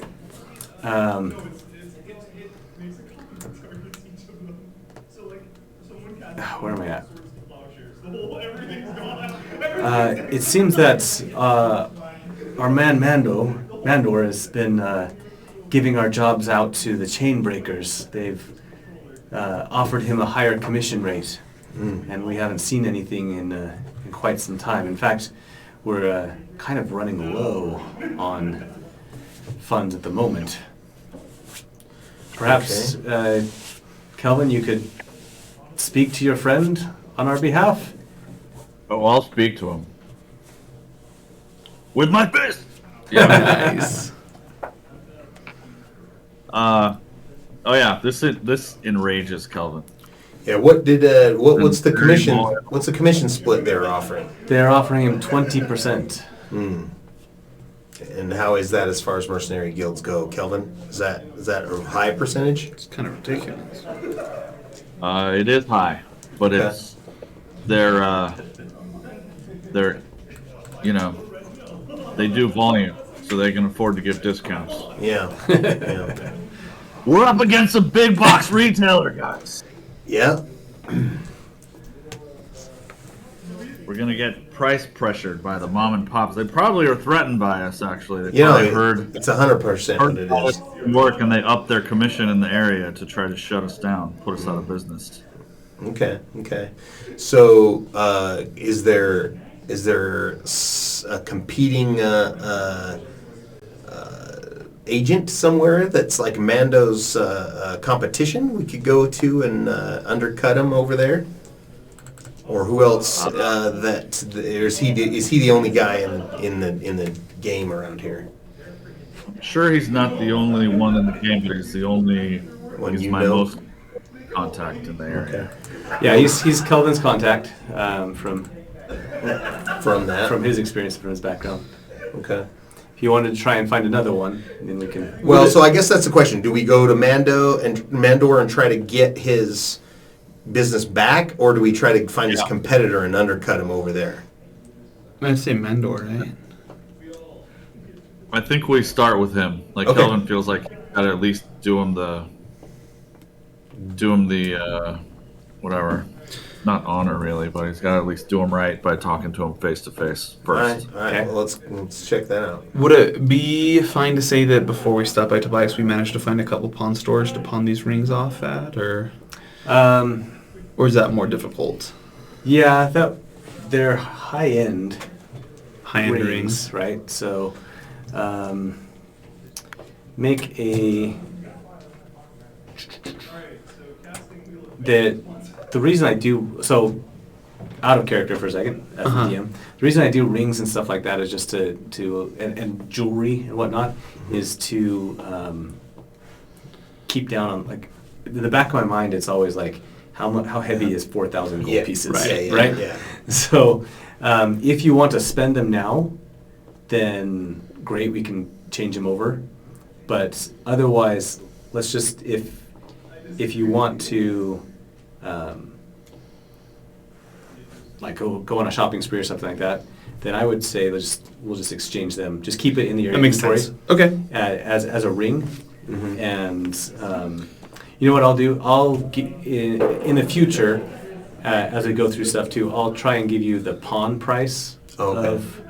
of jewelry and stuff like that. Uh-huh. So that way we don't have to do any like weird conversions. You don't have to, unless you want to. If you like, making persuasion checks and trying to haggle with pawn shop owners Sure. and stuff like that, that's fine too. But Okay. I kind of like doing that when I was. I like that. That younger, makes a lot of sense. But if you want to just, I'll give you the pawnable rate in the future for what you collect in rings and stuff. That's just my little offhanded throwaway at realism that that trying to lug around a chest of 4,000, 5,600 gold pieces is going to be. that's hot. Yeah. It's a lot of Nothing a good bag of holding won't cure. Yeah. Unless we can start setting up a bag of holding would be great. Yeah. You guys could start a bank. Which of you are interested in going to the banking world?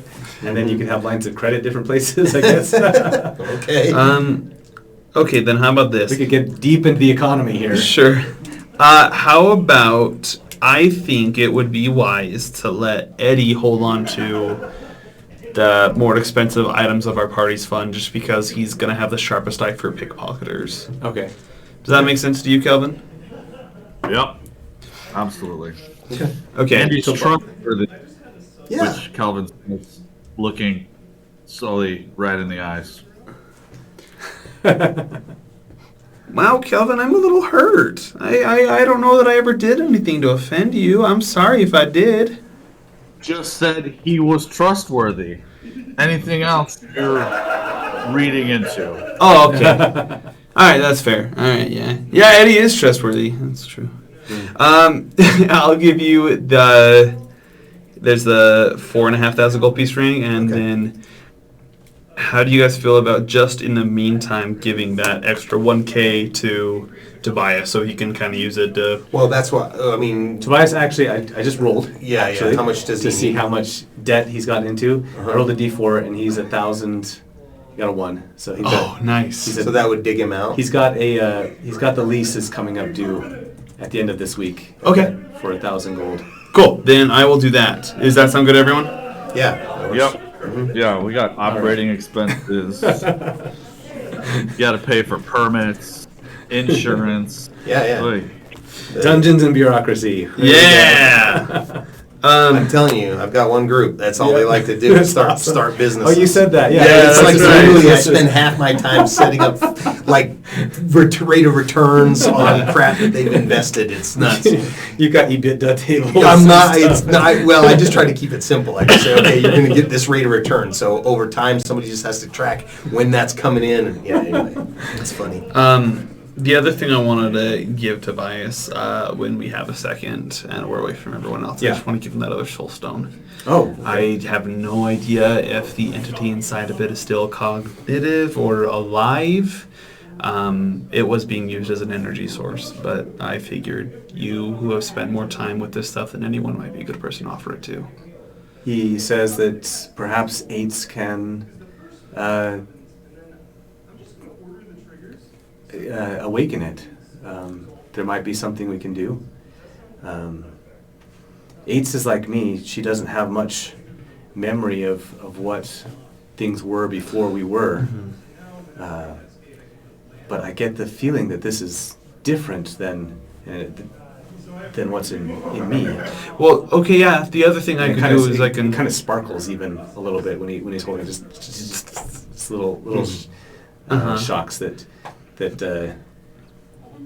he seems fine with, but maybe give you a little. Oh, hi. Shiver. Yeah, last time I saw those, I saw something else for a long hour, and it was terrifying. Electricity and I don't get along very well. That's okay, though. What if the other option is I could kind of take this on our journeys around the known world and ask other people, other professionals, if they might be able to help us discern the secret to unlocking the power of the Soulstone. Any Warforged you come across, I would love to know more about the makeup of their own Soulstones Okay. in relationship to and compared to whatever this is. Okay. Well, here, I'll hold on to it then, and I'll just kind of ask some people about it. If you ever feel like you have an idea, just write me a letter, and I will send you a very tightly packed box with it inside. Thank you for that. I'm sure that Aids will be very curious about it. In fact, I can hear her calling right now. If you have a few hours to speak to her. A few hours. Okay, Oh, yeah, well, sure. actually, I'm a little busy, so I will come back for that. Yeah, we need to go talk to Mandor. That's where we were headed, right? Okay. That's for dang sure. Troy just got on. He got on about 10 minutes ago or so. Oh, hey, Troy. So, Yes, right. said he had a job interview today, so that's Oh, good. that's awesome. Congratulations. I hope it went well. That's way more important than D&D, so good deal. Okay, it depends on the job, I guess. The tavern that Mandor likes to keep a booth at is quiet, for it's still morning time, and but you see that the booth that he's at has several people sitting across from him, and you recognize their uniforms as the uniforms of the Chainbreakers, as you used to wear those uniforms yourself. You've got a sergeant, and then up at the bar are a sergeant and a lieutenant, and then up at the bar are several just enlisted group of enlisted people up at the bar ordering drinks and stuff, and then the lieutenant and the sergeant are talking to Mandor over in his booth. Kelvin. Boy, They don't let seem all the to notice you come in. Well, now they do. There we go. Shoot. I was going to say we should hurry and put on our Action Force outfit so that we could come in and really give them a run for money. Well, you've got your pins now, at least. So. Oh, okay. Yeah. I burned mine. Oh. So, all right, Kelvin. Yeah, Kelvin's just gonna walk over to Mandor, and who's around him? Near Mandor is just a man in a lieutenant's uniform, who is all clean and well pressed, and then a sergeant who looks a little more worn and grizzled. All right, so he both just, like, humans, and then the mix of people over by the bar are dwarves and humans and one elf. Okay. All right, he marches over to Mandor and just says, "It's like, oi, I want to talk to you, Mug. Come outside with me." The sergeant growls at you, and the lieutenant says, "We're in the middle of a conversation here, Mr." I wasn't talking to either of you. I'm talking to Mandor. I've known him for years. He and I are gonna have a conversation. You guys weren't talking. 5 minutes. He's busy. We have business. Does Mandor look No, like he wants to be he says there? it. He says it more like this. He says, "We have business with him." Yeah, is Mandor? From what I That's a good question. Like, he's being strong-armed into staying, or like what's? He's quiet. Yeah. He He's just kind of sitting there. kind of sit there, make an insight check. Ooh, check it. Oh, nice. Let's see. And it is a 6. Okay.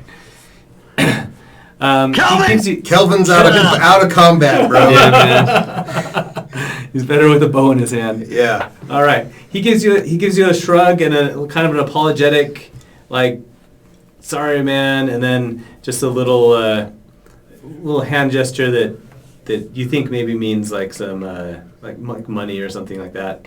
You're not quite exactly sure what he's trying to say, but something to that effect.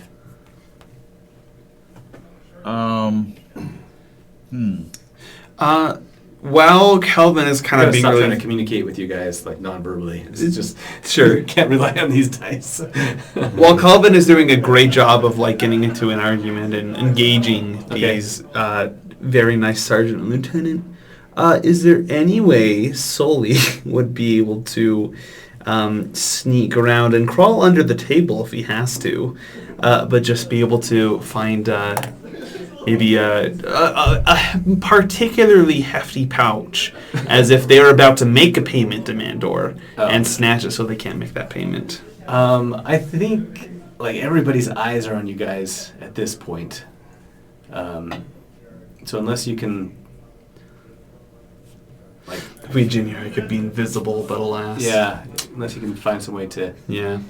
get out of sight, out of everybody, then that would be worth it. But I think Yeah. everybody's like, you guys walked in the bar, Kelvin yells, Totally. "Hey, what's going on?" That makes so much sense. I just wanted to ask everybody's to make just- sure. Everybody's just got their eyes on you guys right now. Makes sense. Can't decide if I should push this or. The lieutenant says, "This is a place of business, I understand, and those who aren't doing any business should probably leave." Well, I mean, I guess, yeah. I mean, It's we my have business. understanding that you don't anymore. And he laughs and he nudges the sergeant a little bit, and the sergeant just scowls at you. Ugh. Okay, and okay, so it sounds to me like, well, and then I'll say, well, I don't know, and I look at Mandor and I say, do we have business, Mandor? Oh, well, I mean, Kelvin, I appreciate the things you've done and your new group has done for me so far, but it's a matter of it's a matter of profit. You see, I still haven't even been paid for that first job.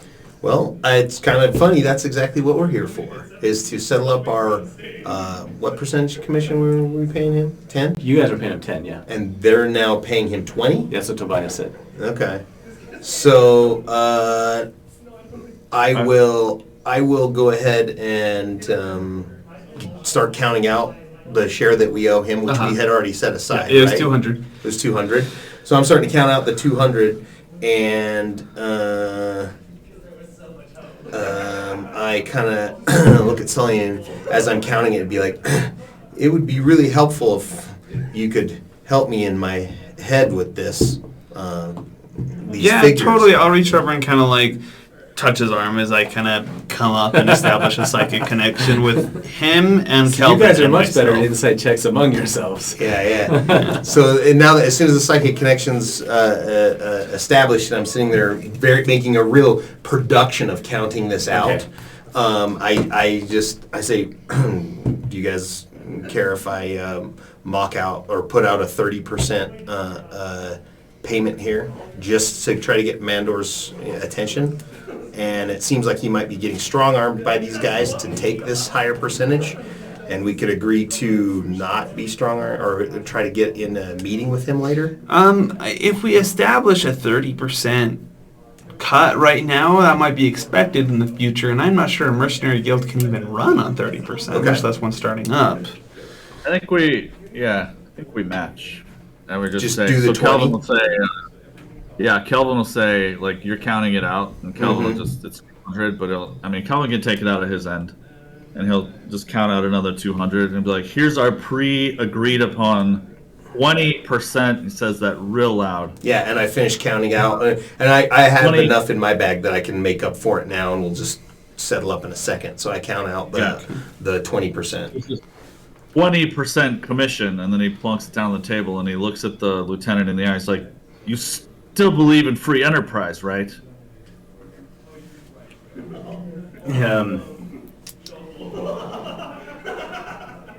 Right? Of course, Lieutenant? free enterprise. But of course, And Mandor's free Mandor's- to do business with anyone he chooses to do business with, right? of course he is. But he's also free to choose those who will provide a better service. So So why don't you let him make the decision? Or you can explain why your little whatever. I mean, is this a Chainbreaker's place now, or they're just hanging out? Mandor's place, right? Yeah, it's Mandor's place. It's Mandor's place. Well, I have an idea. If And the then say, so you can let us conclude and conduct our business with Mandor with, in free exchange, or you can explain to the next level of bureaucracy in your ridiculous organization why a local bounty hunter's office turned into a bloodbath.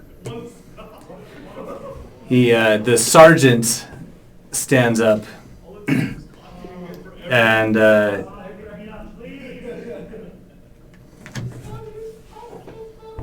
let's see if we push any buttons. You're gonna He make says, that bold.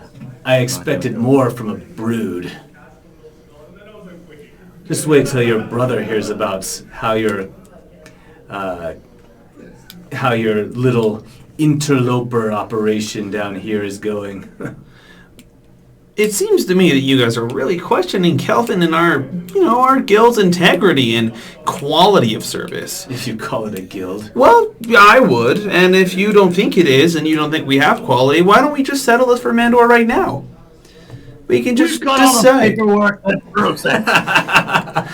Let's just decide right here, right now, who is more quality of mercenary.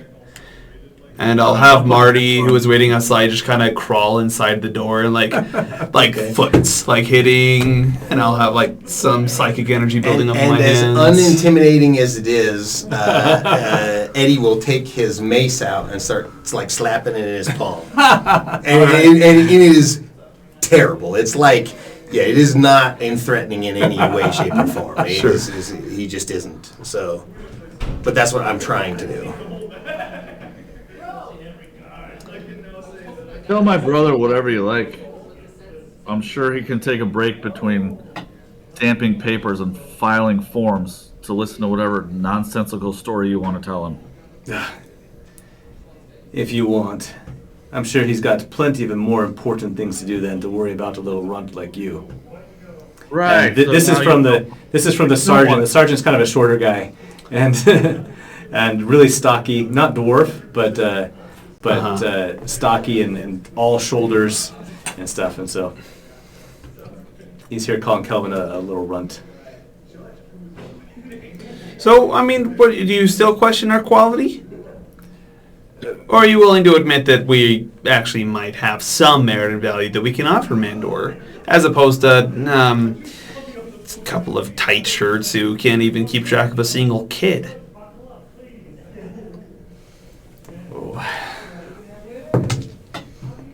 All right. Look, just came here to pay Mandor and to have a chat with him without people they said interloper already. I don't want to call them Yeah. interlopers. Without a bunch of people lurking I'm trying to come up with around. other plays on your names. I'm racking my brain here. Give me some other insults he can throw at you. Why don't you guys insult yourselves? He lunges at Sully when Sully says that, and Kelvin. So you stop him. You're still trying to talk him down. Okay. He lunges at Sully? Yeah, just a little bit. Like one of those Like trying flinch to make it lunge? flinch, like a flinch. Well, does Kelvin think it's a flinch lunge, or does Kelvin think he's trying to start something finally? He really didn't like what he really didn't like what Sully said. Yeah, Kelvin wouldn't act unless he put hands on him. So flinching, All right. I don't think is gonna All right. trigger. Kelvin recognizes the flinch. Make a will save. I am so good at these, guys. My wisdom score is so high. That's an 18. Oh Wow. Sully doesn't move. The sergeant's an inch away, and he growls off, "Ugh," and nods at the rest of the people at the bar, and they start filing out. The lieutenant turns back to Mandor and says, "When you're finally done with the little leagues, we'll be here." Is that a short joke? Man, that's not cool. Don't make fun of my heritage. I'm not good at insulting people. I'm working on it. I'll work on it for next time. No, you're fine. All right, and he tosses a couple coins over at Mandor and then slides out, pushes his way kind of through Eddie, in between Eddie and Kelvin, and then. Okay, as he's pushing past me, I'm going to try to sleight of hand his purse as he's going by. My sleight of hand's not terrible. Okay. I'm rolling against it. Uh-huh. Okay. I'm hoping I roll good. Between the three of us, we're determined to turn this into a bloodbath. That would be a 22. Yee. That's awesome. All right. He's staring at Kelvin and muttering more stuff about what is your brother's name, Kelvin? Does he have a name? His name is Melvin. No. Melvin. I think we wrote it down. Hang on a second. Yeah, we did. I can't remember. Okay. I'll look it up for next time because we're gonna All right. keep talking about him. Anyway, so Kelvin, he's muttering more stuff about your brother, and Scott his back to Eddie as he slides past him, Mm-hmm. and Eddie comes away with his coin purse. Okay. Nice. Good word. All right,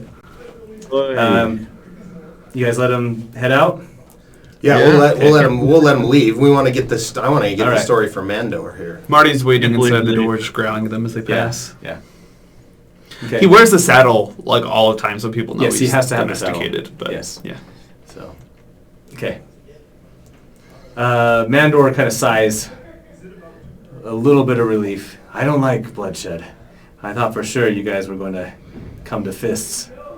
Well, if we do that, it won't be in your establishment. So I don't think I've ever thrown a fist before. Cowards. Chainbreakers are cowards. Every one of them. So that the place is empty. Yeah. Yeah, it's mostly you got the bartender maybe, the innkeeper. Okay. But it's empty enough. It's empty enough that you can have a conversation with him back in his booth. Okay. So yeah. So Kelvin's just So tell us the story, man. Well, why did you switch? Why'd you switch your accounts? Kelvin knew, or at least believed, the Chainbreakers would back down, and then he's just switches to Mandor, and he's like, "What is going on?" He said, "Listen, this is Chainbreaker 101. I mean, they gotta keep their business going, and any new organizations are a threat to them. So they're gonna put the screws to you for a bit, see if you can actually compete." Well, we can definitely do the 20%. I think we can make that happen. Clearly, we already have. So does that not earn us at least another shot here or there? I'll try. They showed up just. I mean, it's almost like they knew about the job for that Bosca kid, but he didn't know the kid's name, did he? That Agumon guy. They showed up just the day after you guys left, all mad about not giving it to them, and wanted to know what you guys were all about, and so yeah, I'm sorry, Kelvin. I had to tell him who you were, but maybe talk to your brother. Maybe you're bringing this on yourself a little bit. Talk to my brother. But he's a pencil pusher. Anyway, Yeah, well, he's pushing a lot of coin my way too. I'm just saying. I'll do what I can. We're not that big of a guild. Just slide us a job now. Keep us busy. That's all I'm asking. All right. Yeah, I'll do what I can. Send that Warforged over here sometime late. They tend to go to bed early, and I can talk to him. Is the problem protection? Are you scared of the? It's just business. It's just Sure, business. sure. I just want to know why you're being so mean to us. I mean, Kelvin's a good guy. So hang on, I got so standard practice for the Chainbreakers to come in, edge us out with us paying you 20%. So as soon as we go out of business, what does their fee turn to normally, Kelvin? What's their normal kind of pullback? Well, they jack up their prices once there's no competition. Right, exactly. So just hear me out. Rather than let us go out of business, keep us around, give us like some of the jobs at the bottom. They'll keep us going and keep them paying you 20% as long as possible. You work both sides of the deal. Okay, you keep us around, keep us alive. Let them pay you 20% because you know as soon as we go out, you're going to maybe get 5% from those bastards. So they're looking at it as a buy up today, so that they can get everything later at a discount. Don't let them play both sides. This kid's got a good head on his shoulders going. I like it. Yeah, that's what I'm saying. So we'll continue to pay you the 20%. Give us enough business to keep alive, and then you continue to get 20% from both sides. All right, yeah. Yeah, we can make that work. All right, okay. That Be sounds good to careful me. though, because I mean, they don't seem like the nicest people. Mandor can handle himself. Look at him. I mean, come on, look at this place. He's got it covered. You saw that, Lieutenant, all skin and bones. Yeah. Plus, Kelvin's right. as The annoying- higher ups are all pushovers. They're all pencil pushers. as annoying as the chain breakers are, they're not. They don't go afoul of the law. Like They do stay on the up and up. yeah, they stay. They're free enterprise, but they are pretty. Yeah, at least publicly, pretty.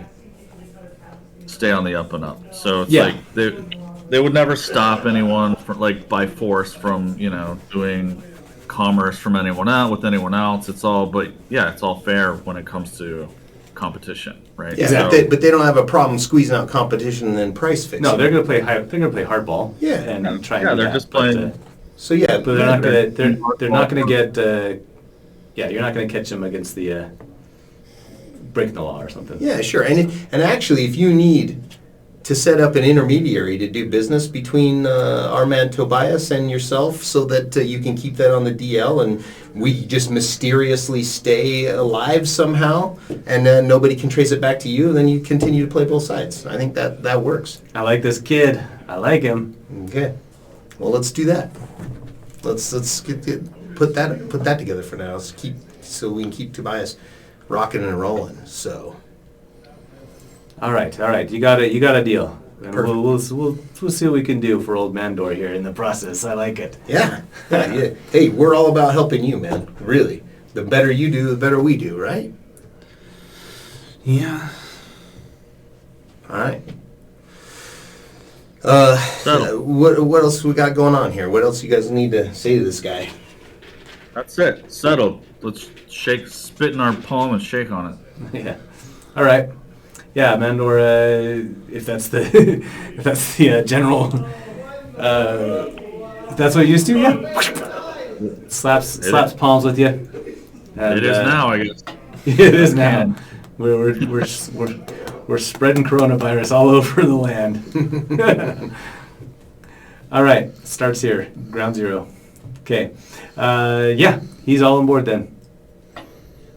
Perfect. Pleasure doing business with you, gents. Yeah, thank you very much. And actually, you want to make a show of kicking us out of here just so that we can keep the ruse going? I'd love it. Okay, sounds good. Everybody else good with that? Could I make an inside check on this no. guy to see if he seems Oh, sure. like he's playing us Oh, go for or it. Yeah, anything go else ahead. like that? If he has ulterior motives. Yes. 11. 11. He got super excited about Eddie's plan. Okay. And you could see the dollar bill, the coins flopping behind his eyes. Covering his pupils. Yeah. All right, yeah. I see. So, yeah, he No, seems Calvin- like he's really excited about this this money making opportunity that he's going to have for himself in the next. He's trying to see if he can stretch it out for Yeah, how long? A year, exactly. 2 years? Okay. Okay. Kelvin's not getting kicked out of anywhere. Oh, all right. Well, no, we can build the narrative however you want. Do we want to just leave disgruntled? Because we obviously don't want to tip our hands. He's allowed to do business with us. It's Okay. like it's fine. All It's right. like they won't like it, but they're not going to do anything to him for it. Yeah. They'll pressure him, but they're not going to, slit his throat or beat him up or anything like that. They'll just give him a hard time. But if he's the source of the work in the area and the one that has knows about the jobs to be done, then Yep.